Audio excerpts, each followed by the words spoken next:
So this seems kind of gutsy to me, Chris. I mean, Apple's up about 20% since the summer on kind of channel checks, I guess, on the new iPhone and what's not expected to be a really big cycle. What gives you the confidence that it goes even higher from here, and how much of this hinges on them actually releasing kind of a mid-cycle update to the iPhone, this SE2, early next year? Right. So it's really a follow-through from the call we made back in July. We'd upgraded the stock back in July on the basis of this 5G cycle in 2020, 2021. And the fear at the time was that this current cycle wouldn't be so great. What it turns out, again, that what we found going out to Asia doing our supply chain checks a few weeks ago is this cycle sounds like it's okay. And I think that gives you a good bridge between now and that 2020-21 cycle. And the stock is up to reflect that. But again, we think it's a 2-year cycle. And, it's Apple, there hasn't been a really compelling upgrade for iPhone in a couple of years, and the fact that you are getting that upgrade cycle coming is what gives us optimism. So how strong does the holiday quarter guide have to be to justify this? Because right now we've got some great analyst notes on it, but no hard numbers from Apple on exactly how they're managing inventories and how they see the season going. Right. So again, the checks that we had, and some other press reports came out after us as well, is that iPhone 11, the production had uptick a little bit after the first pre-orders came. And again, my view right now is this cycle is not what's important. People aren't buying the stock for this cycle. They're buying the stock for the 2021 cycle. So as long as this year is just okay, then you've got a good runway into the next 2 years. Chris, I'm curious what you think. Wall Street Journal came out with a report showing that the iPhone XR is now being made in India for the local market there. I wonder whether you think we're going to see more of these production shifts to places outside of China in light of the tariff situation, even if, for example, we don't see the trade war between the U.S. and China ratchet up any further. Yeah, and India is a special market. India has had those restrictions in place for a while, so this is something that they prepared for. The problem in moving production, and Tim Cook has referred to this himself, is that the manufacturing network that Apple has built in China is very efficient and able to ramp a lot of units in a short period of time. So, it depends upon the permanence of these tariffs and the outcome of any kind of trade negotiations that happen. And again, if they do it, it's going to be something that's permanent. So I think what Apple wants to make sure is that if there are tariffs in place, the tariffs are permanent. And if they do that, they can work to move production. But it will take some time, just as these India production took time to prepare for as well.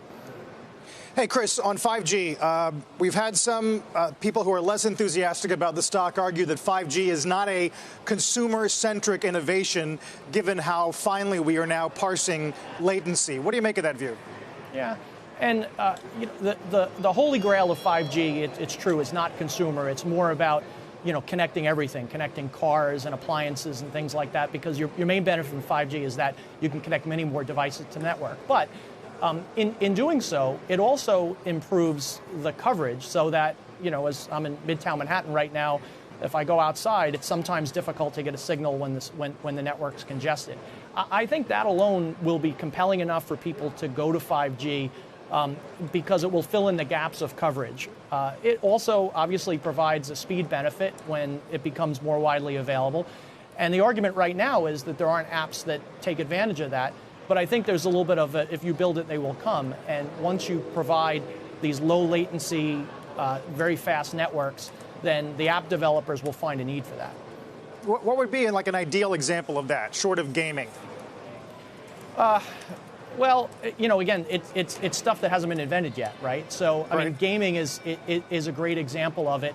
But what it needs to be is something, an application that is mobile, that that you want to use while you're on the go, and requires a fast connection. So this is the tough part, is you can't really point to something today, but you have to have some faith that developers will use it. One of the other things we've found that we expect in this upcoming 2020 iPhone is a sort of a Face ID camera on the back of the phone, which will enable some augmented reality, virtual reality type applications, probably used for gaming to start.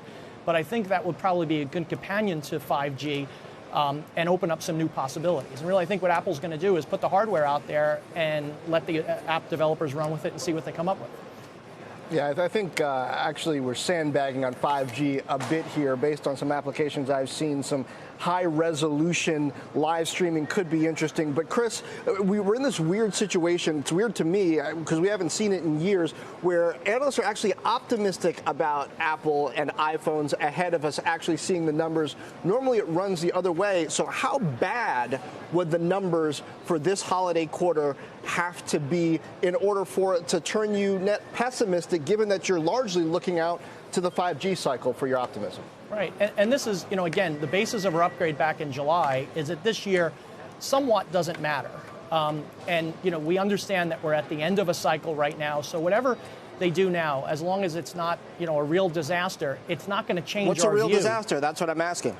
Yeah, I mean, again, from a short-term perspective, with the stock up, it's within 5% or so, let's say. But again, I think it would have to be something that would change your thesis going forward on 5G. And again, it's not like with Apple not talking about future products, it's not likely for them to do that.